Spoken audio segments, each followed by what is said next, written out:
नमस्कार, राधे राधे, हर हर महादेव। मैं आपका आचार्य देव आज आपके लिए एक महत्वपूर्ण सूचना, बढ़िया सी जानकारी, अच्छी सी जानकारी, सुंदर सी जानकारी, लाभकारी जानकारी। ठीक है। आ, इस समय चल रहा है पितृपक्ष। हम बात कर रहे हैं वृश्चिक राशि के जातकों के लिए। पितृपक्ष में पितरों का श्राद्ध किया जाता है, पितरों का तर्पण किया जाता है, पितरों को तृप्त किया जाता है। तर्पण जो है तृप्ति का अर्थ है, तृप्त कर देना, और श्राद्ध मतलब श्रद्धा के साथ काम करना। कुछ ऐसा हो जाए कि जो नौकरी पेशे पे परेशानी आ रही थी वो खत्म हो जाए, कुछ ऐसा हो जाए कि हमारा पेंडिंग जो वर्क है वो खत्म हो जाए, कुछ ऐसा हो जाए कि रोजगार के क्षेत्र में फिर परेशानी ना आए, कुछ ऐसा हो जाए कि ऑफिस में रोज जो चूचा होती रहती वो ना हो। जी, आपके बर्थ चार्ट पे पितृदोष बना है या नहीं बना है, यह एक अलग ही प्रश्न हो गया।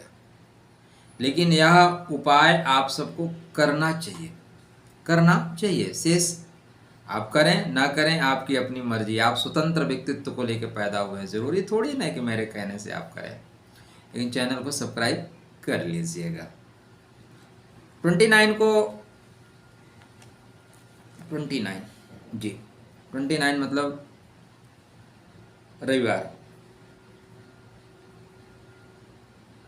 रविवार को 6:11 के बाद मघा नक्षत्र का आरंभ हो जाएगा और 30 तारीख को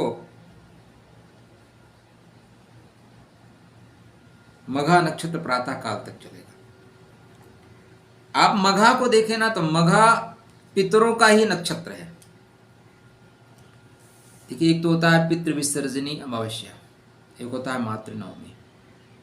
आप करिए, माता के लिए, पिता के लिए करिए, नो डाउट करना चाहिए। पिता के ऊपर पिता या पितामह, दादा दादा के दादा के दादा, मघा नक्षत्र उनका प्रतीक है। ये जो सिंह का सिंहासन है ना, वो मघा ही देता है। बैठे बैठा सिंहासन नहीं मिलता। उत्कृष्ट परोपकारी, राजमहल, मान, प्रतिष्ठा, सिंहासन देने वाला। आपके बर्थ चार्ट में अगर आपकी नौकरी में बार बार अवरोध आ रहा है, सीनियर आपको कर रहे हैं परेशान, तो यह उपाय आपके लिए साबित होगा वरदान। अच्छी थंबनेल बनेगी क्या? चलिए, वंश परंपरा से जो वैभव आप मिली है उसको आप संभाल के रखेंगे या उसको और आप आगे बढ़ाएंगे। इस दिन पितरों का श्राद्ध अवश्य करिए, तर्पण करिए, पितरों के लिए यज्ञ करिए, पितरों के लिए हवन करिए। कुछ लोगों का भ्रम होता है ये 15 दिन शुभ कार्य नहीं, ये 15 दिन सर्वाधिक शुभ कार्य किए जा सकते हैं। लेकिन चूंकि हम पितरों को समर्पित दिन रखे हुए हैं, इसलिए और कार्यों से हम अपना मन को, चित्त को हटा लेते हैं। ठीक है। सूर्य नारायण का तेज जो है ना, जो सिंह का सिंहासन का तेज है, वो मघा ही देता है। मघा नक्षत्रो अति तेज युक्ता, अत्यंत तेजस्वी है, शक्तिशाली है। मोक्ष सुदार, मोक्ष के द्वार तक पहुंचा देने वाला है, क्योंकि मघा नक्षत्रपति केतु को ध्वजा वाहक कहा गया है, ध्वजा फहरा देने का कारक है। अब मघा नक्षत्र जल तत्व से संबंधित है, केतु जल तत्व से संबंधित है। मुक्ति का मार्ग लेके चलते हैं। भावनात्मक पहलू, करुणा, प्रेम, दया, स्नेह, ये सारी चीजें आपके साथ रहेंगी। करना क्या है इस दिन? कुछ चीजों पे रखिए ध्यान। मघा पे पितरों के लिए तर्पण करिए। पितरों के लिए तर्पण कहाँ करें? देखिए, पितरों के लिए हमारे शास्त्रकार कहते हैं कि कुछ विशेष क्षेत्र माने गए हैं। ठीक है, जैसे कुरुक्षेत्र, हरि क्षेत्र, प्रभास क्षेत्र, ठीक है, भृगु क्षेत्र, 5वां क्षेत्र पुरुषोत्तम क्षेत्र, जगन्नाथ धाम भी कहा जाता है। ठीक है, पुरुषोत्तम क्षेत्र को। 6वां क्षेत्र नैमिषारण्य, नैमिष क्षेत्र, ठीक। और 7वां क्षेत्र जो है गया क्षेत्र, जहाँ पे जाके सारा खत्म कर देते हैं। तो ये 7 क्षेत्रों में पिंडदान करने का विधान है। लेकिन इस दिन आप क्षेत्र मिलता है अति उत्तम, क्षेत्र नहीं मिलता छोड़ दीजिए। क्या छोड़ दीजिए क्षेत्र को। आप इस धराधाम पे यत्र तत्र सर्वत्र कहीं भी हैं, सब शिव की भूमि है। आप खोद के देख लीजिए, कहीं ना कहीं शिव मिलेंगे। ठीक है, जहाँ खुदा है वहीं भगवान मिलेगा, जहाँ नहीं खुदा है खोद के देख लीजिए, भगवान मिलेगा डेफिनेटली। चाहे यहाँ खोज लीजिए, चाहे जापान में, चाहे अमेरिका में, जहाँ खोदोगे वहाँ पे शिव के अवशेष मिलेंगे मिलेंगे। प्रकृति बना देती है। तो इस दिन आपको बट वृक्ष मिल जाए। क्या मिल जाए? बट वृक्ष। बट जो है ना मघा का वृक्ष है, तो बट वृक्ष के पास आप हो सकता है घर में तर्पण करिए। नॉर्मल हम क्या करते हैं, पात्र में करते हैं। मैं आपको सजेस्ट करूंगा कि बट का पत्ता तोड़ लाइए। बटस्य पत्रम, भगवान कृष्ण शिव शयन करते हैं, लास्ट में खेलते हैं, तो आप बट का पत्ता ले आइए, उस पे पितरों के लिए पिंडदान करिए। पहला काम, उस पिंडदान को आप जिनको खिलाना है खिलाइए, मैं मना नहीं करूँगा। देखिए हमारी जो सोच है ना बहुत विशाल है। हम ये मानते हैं कि अगर हमारे पितर मनुष्य रूप में आए हैं तो ब्राह्मण वर्ण श्रेष्ठ वर्ण है, अतः हम ब्राह्मण वर्ण में आए होंगे, इसलिए किसी ब्राह्मण को खिला दें। ठीक, अगर पशु योनि में आए हैं तो गाय सर्वोत्तम योनि है, गाय को खिला देते हैं। अगर पंछी योनि में है तो कौवा बहुत चंचल है, कौवा हर जगह आता जाता रहता, कौवे को खिला देते हैं, चींटियों को खिला देते हैं।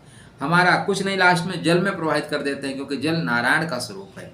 तो आप बट वृक्ष के पत्ते पे पिंड रखिए।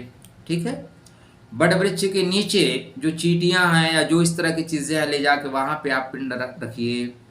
ठीक है, बट वृक्ष के नीचे आटे का दीपक जलाइए, एक आटा का दीपक बनाइए जो 45 मिनट तक जल सके, और वो ले जाके बट वृक्ष के नीचे जला के आइएगा, थोड़ा तिल भी डाल के आइएगा।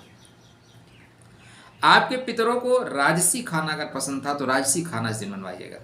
मतलब राजसी खाना का मतलब हड्डी नहीं, ठीक है, राजसी खाने का मतलब जो सब प्रकार के भोग होते हैं, जो कुछ कर सकते हैं। मैं ये नहीं बोलूँगा कि पनीर ही बनाओ, ऐसा कुछ नहीं है।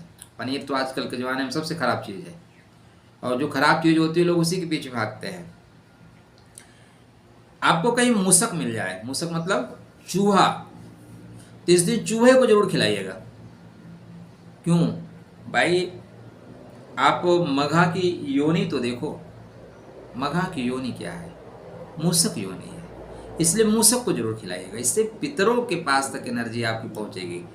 आप किसी को नंबर भेज रहे हो, उसके व्हाट्सअप नंबर है या ईमेल है, तभी आप भेज पाओगे ना, नहीं ऐसे कैसे मैसेज भेजोगे। ठीक, 10वां नक्षत्र है, इसलिए इसकी चीज़ों को ऑब्जर्व करने से आप कर्म पथ बड़ा होगा, कर्म पथ पे आप विस्तार करोगे। इस दिन एक बट वृक्ष आप लगा सकते हैं।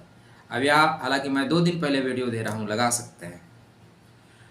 अगर आप करना चाहें तो सब कुछ कर सकते हैं, नहीं करना चाहें तो कुछ भी नहीं कर पाओगे। ठीक है, भगवान कृष्ण गीता का उपदेश दे रहे थे, कितने लोग सुनने गए? अकेला अर्जुन ही तो सुन रहा था। तो यहाँ पे आपको एक बट वृक्ष लगाने से श्रेष्ठ फल मिलेगा। आने वाले 1 वर्ष के बाद जैसे बट वृक्ष में पत्ते लगेंगे, उसकी शाखाएं विकसित होंगी, वैसे आपका जीवन खासकर कर्म पथ विकसित होगा, कर्म क्षेत्र विकसित होगा। नौकरी में जो अवरोध आ रहे थे वो अगर आप नहीं कर सकते, एक प्रश्न मासूम सा आपका प्रश्न होगा कि आचार्य जी मैं तो जापान में हूँ, मैं तो ऑस्ट्रेलिया में हूँ, ठीक है, और मेरे पास से तो युगांडा तक के लोग आते हैं, अपने इंडियन लोग हैं, युगांडा में रहते हैं, ठीक है, दक्षिण अफ्रीका। तो आप क्या कर सकते हैं? कुछ नहीं सर, परेशान मत होइएगा, हर समस्या का समाधान है। जिसके पास समस्या का समाधान है उसको और पढ़ना चाहिए। तो मेरे भाई आप एक बट वृक्ष का बढ़िया सा फोटो निकलवा लेना, ठीक है, उसको घर में लगा देना, वो भी आपको असर करेगा। देखो एक तो होता है डायरेक्ट आप सिम में अपने 5G रिचार्ज करा लीजिए, अगर नहीं भी है तो पड़ोसी से संबंध बनाइए ना, वाईफाई का पासवर्ड ले लीजिए, आप चलाइए ना, लेकिन संबंध जब तक अच्छे रहेंगे तभी तक चलेगा। एक उपाय ये भी कर सकते हैं, इस दिन आप अगर दान कर सकते हैं, ठीक है, तो सुनहरे पीले रंग की चीज़ों का, जैसे किसी को कपड़ा दान दे रहा है तो पीले रंग, सफ़ेद कपड़ा दान दिया जाता है पितरों को, लेकिन मघा का प्रभाव क्या है? सुनहरा पीला रंग या गहरा हरा रंग का रेशमी वस्त्र दीजिए, रेशमी कपड़ा दीजिए, चीजें अच्छी रहेंगी। राजसी पोशाक, राजसी पोशाक तो वो बाजा बजाने वाले पहनते हैं, मतलब अच्छी चीज दीजिए, खड़ाहू आप दे सकते हैं, ठीक है। इस तरह की चीजों का दान से बेहतर होगा। पितरों को याद जरूर करिएगा, पितरों के प्रति श्रद्धावान रहिएगा। पितरों के घर में जो फोटो उठो उसको साफ सुथरा करके दीपक लगाइए, उसमें धूप लगाइए। जो बड़े लोग हैं ना उनको प्रणाम करिएगा, परिणाम आपके लिए हितकारी होगा।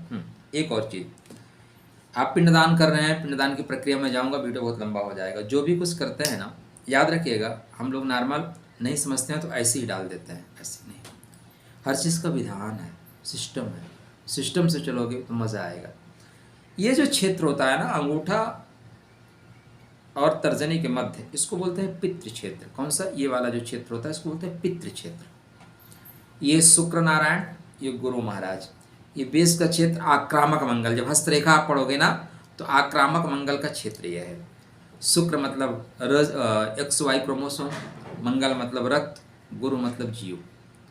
तो पितरों ने जो हमें XY क्रोमोसोम से जीव दिया है, जिसका मंगल संरक्षण कर रहा है, मंगल आगे बढ़ा रहा है, गुरु की कृपा है, उस क्षेत्र को पितृ क्षेत्र कहते हैं। इसलिए जो भी पितरों का अर्पण होता है यहाँ पे आप रखिए और ऐसे डाला जाता है, मतलब श्रद्धा। इस उंगली से देवताओं को भी तिलक नहीं दिया जाता, लेकिन यहाँ पे श्रद्धा के साथ पितरों का अर्पण किया जाता है।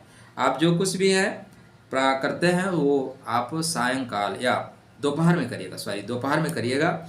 और सायंकाल आप शाम ढलने से पहले एक दीपक वटवृक्ष के नीचे, एक दीपक जल स्थान के पास, कुछ जो आपके पिंड बस जाते हैं, पिंड दान करने के बाद 1-2 पिंड रख लीजिएगा, उसको जल में समर्पित कर दीजिएगा। आप करके देखो मित्र, अगर मज़ा नहीं आया तो बताइएगा, ठीक है। फिर वीडियो बनाना बंद, लेकिन करना पड़ेगा। तो तिष्ठ जागृत, उठिए, जग जाइए। श्रेष्ठ अवसर है, इसको करने के पश्चात आने वाले वर्षों वर्ष तक नौकरी के क्षेत्र में परेशानी नहीं रहेगी। आपको यह उपाय इसलिए भी करना चाहिए कि अभी अक्टूबर 24 के बाद सूर्य नारायण नीच के हो रहे हैं, और तब नौकरी के क्षेत्र में परेशानी आएगी। तो बारिश हो उसके पहले छतरी लगा लीजिए। चलिए, और इसके बाद नवरात्रि आ रही है, नवरात्रि में भी आराधना, उसके लिए स्वतंत्र वीडियो, मौका मिला तो मैं यात्रा पे हूँ उस समय, ठीक है। राधे राधे।